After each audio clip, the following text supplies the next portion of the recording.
भाई देखो यार, अगर हम खत्म हो जाते हैं, हमारी नौकरी मिलती है हमारे बच्चे को, तो मैम 20 साल वो भी कच्चा रहेगा। नौकरी हो गई 40 साल और ऐसे ही रह गई। सैलरी नहीं आई, हमने उधार लेके खाया, अब जो आया उसको दे दिया। बच्चों को क्या दे? अगर वो हमसे कहते हैं ना 100 रुपये हमें दे दो, तो नहीं है वो खाते हमारी 100 रुपये उनको हम खर्चे के दे दे। हमको उनको खाना पाना रोटी देना ही मतलब इस सैलरी में जो है ना नहीं पूरा हो रहा है।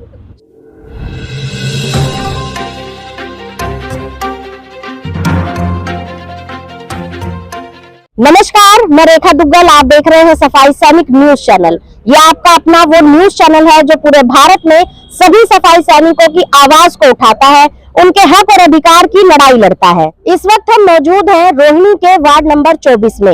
ये वो हाजिरी पॉइंट है जहां पर एक साथ 3 हाजिरियां लगती हैं और यहाँ कम से कम 150 के लगभग कर्मचारी मौजूद है। लेकिन सबसे ज्यादा दर्दनाक बात यह है, यहाँ पर सबसे ज्यादा शर्मसार करने वाली बात यह है यहाँ पर कि यहाँ लगभग सभी कर्मचारी कच्चे हैं, जो कि बेहद मुसीबत से अपना परिवार चला पा रहे हैं। यहाँ ऐसे भी कर्मचारी मौजूद हैं जो चाहते हैं कि उनके बच्चे पढ़े लिखे और एक अधिकारी बने, लेकिन पैसों की कमी के कारण, कच्ची नौकरी के कारण अपने बच्चों की वो पढ़ाई पूरी नहीं करा पा रहे हैं।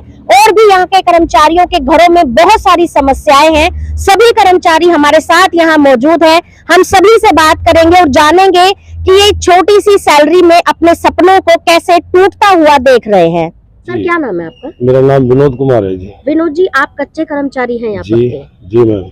पक्के हैं या कच्चे? कच्चे है जी। कब से? 2013 में मैं आया था जी।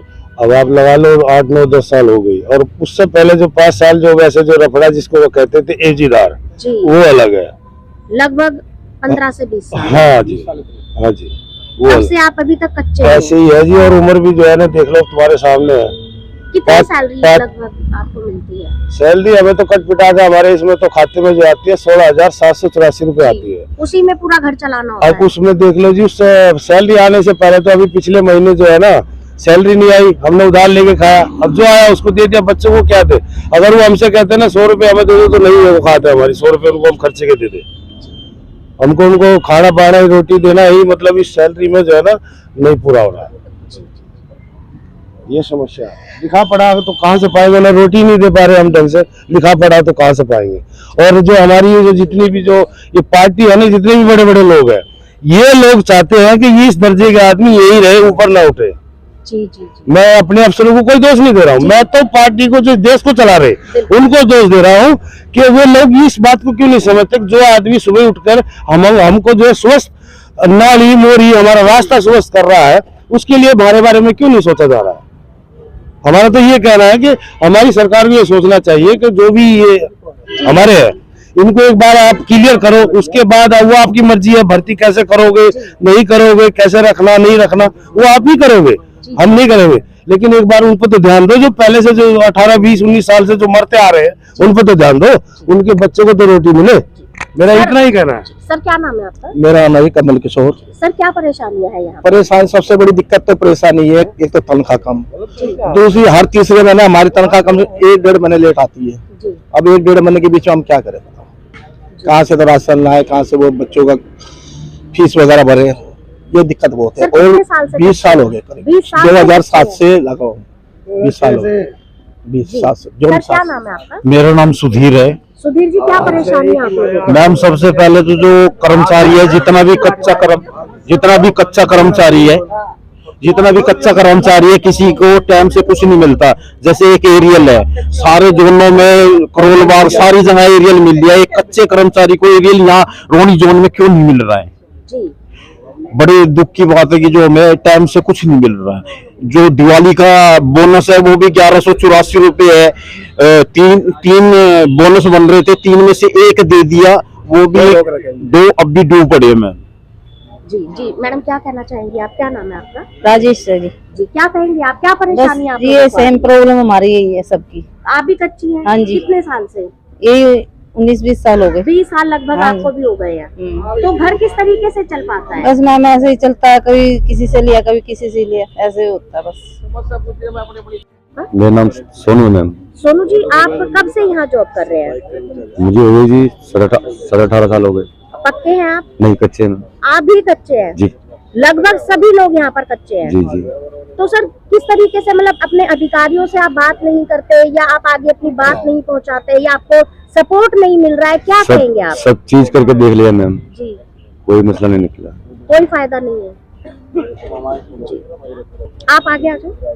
लाइफ ऐसी निकल गई है, कुछ दिन और बचे हैं, कच्चे हो जाएंगे खत्म, फिर हमारे ये चीजें हमारे बच्चे को भुगतनी पड़ेगी जो आज हम भुगत रहे हैं। भाई देखो यार, हम खत्म हो जाते हैं, हमारी नौकरी मिलती है हमारे बच्चे को, तो मैम 20 साल वो भी कच्चा रहेगा। नौकरी हो गई 40 साल और ऐसे ही रह गए जैसे थे, सिस्टम ही ऐसा ही है। सर, क्या कहेंगे आप? क्या नाम है आपका? मैडम मेरा नाम दिनेश है। जी, दिनेश जी, क्या परेशानी है? परेशानी यही है मैडम, पक्के नहीं हो रहे, 20-20 साल हो गए आप हमारे। बच्चे? बिल्कुल मैडम, 20-20 साल हो गए। और बाकी कोई बेनिफिट जो सरकार से मिलते हैं, क्या वो मिल पा रहे हैं आपको? बेनिफिट सरकार से, पीएफ वगैरह हाँ आपका पीएफ कटता मैडम हमारा। कटता है क्या? उसका कोई हिसाब किताब है? कहाँ कटता है, कितना कटता है, कुछ जानकारी है आपको? मैडम 3 तो फाइल बना रखी है पीएफ की, उनमें यही नहीं पता होता हमारा क्या हिसाब है सब। तो ये एक फाइल नहीं है, 3 फाइल है मैडम, अलग अलग जगह पैसा। ये घपला भी आया पड़ा पीएफ का, पहले 2-3 साल का पैसा आया ही नहीं उसमें पीएफ का हमारा। अंकल जी, क्या नाम है आपका? उत्तर सिंह। कितने समय से आप कच्चे हैं और क्या परेशानियां और आपको आ रही है? 95 से लग गया है, हमें आज तक पक्का नहीं हो गया। 95 से आप नौकरी पे हैं, हाँ जी, हाँ अभी जी। तक पक्के नहीं हुए? नहीं हुआ। लगभग उम्र कितनी हो गई होगी आपकी? उम्र तो बचेरी हो रही है, वैसे देखा तो करता मेरे ठीक है। तो अभी तक पक्के क्यों नहीं हुए? फिर मेरे क्या पता, आपके अधिकारियों से बात नहीं की आपने? बात तो रोजाना होती है। फिर क्या कह रहे हैं वो? अब हो जाएगा हो जाएगा हो जाएगा बोलते हाँ। बोलते 95 से हाँ जी, हाँ जी। 2025 आ गया। एक कल 2-4 दिन में 26 लग जाएगी। जी हाँ जी। जी, क्या नाम है भाई साहब आपका? मैं मुकेश। मुकेश जी, क्या क्या दिक्कतें हैं आप लोगों को? दिक्कत यही है, हर 3 महीने बाद एक हाजिरी कटती है हमारी, पीस मिल में डाल रखा है हमारे को। अच्छा हाँ जी अच्छा, उससे क्यों, ऐसा क्यों? मैडम, हमें इस चीज की जानकारी नहीं है। हमारे सर तो ये बोलते हैं कि भैया पीस मिल में डाल रखा है आपको। हाँ जी, हर 3 महीने के बाद एक हाजिरी हमारी कटती है।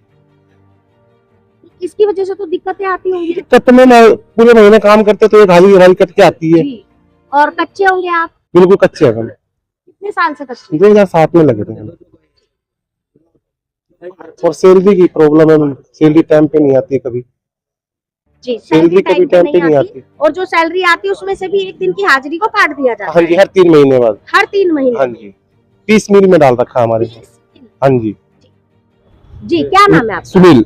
सुनील जी, क्या परेशानी है? मैम, हमारा ईसीएस जो करता है ना, वो ईसीएस की जगह हमारा डीजीएच जो सेंट्रल गवर्नमेंट में करता है, हम सेंट्रल गवर्नमेंट में है।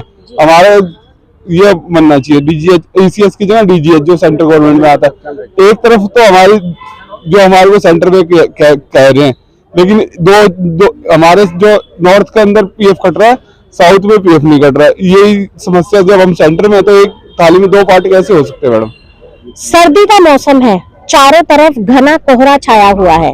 लोग अपने घर में आराम से अपने बिस्तर में सोए होते हैं, लेकिन सफाई कर्मचारी सुबह कोई 5 बजे घर से निकलता है, कोई 6 बजे घर से निकलता है, कोई 4 बजे ही घर से निकल जाता है, जो बहुत दूर से आते हैं। इस घने कोहरे में घर से निकलकर ये लोग अपने अपने हाजिरी पॉइंट पर पहुंचते हैं। पहले अपनी हाजिरी लगाते हैं, उसके बाद अपनी अपनी बीट पर जाते हैं, अपना काम करते हैं। रूह को कपा देने वाली सर्दी के अंदर ये लोग सड़कों को, नालियों को, गलियों को, पार्कों को, हर जगह को साफ करते हैं, लेकिन फिर भी इन लोगों की सुनने वाला कोई नहीं है। आज भी ये अपने हक और अधिकार के लिए तरस रहे हैं। ये लोग सबके जीवन का ध्यान रखते हैं, स्वास्थ्य का ध्यान रखते हैं, अपने पूरे क्षेत्र को साफ करके, लेकिन आपको स्वच्छ वातावरण देने के बाद भी इन लोगों को कुछ भी हासिल नहीं होता, अधिकारी इनकी सुध नहीं लेते, इन्हीं का बेनिफिट इन्हीं को देने के लिए कई कई साल इनके चक्कर कटवाए जाते हैं। ये बहुत शर्मसार करने वाली बात है।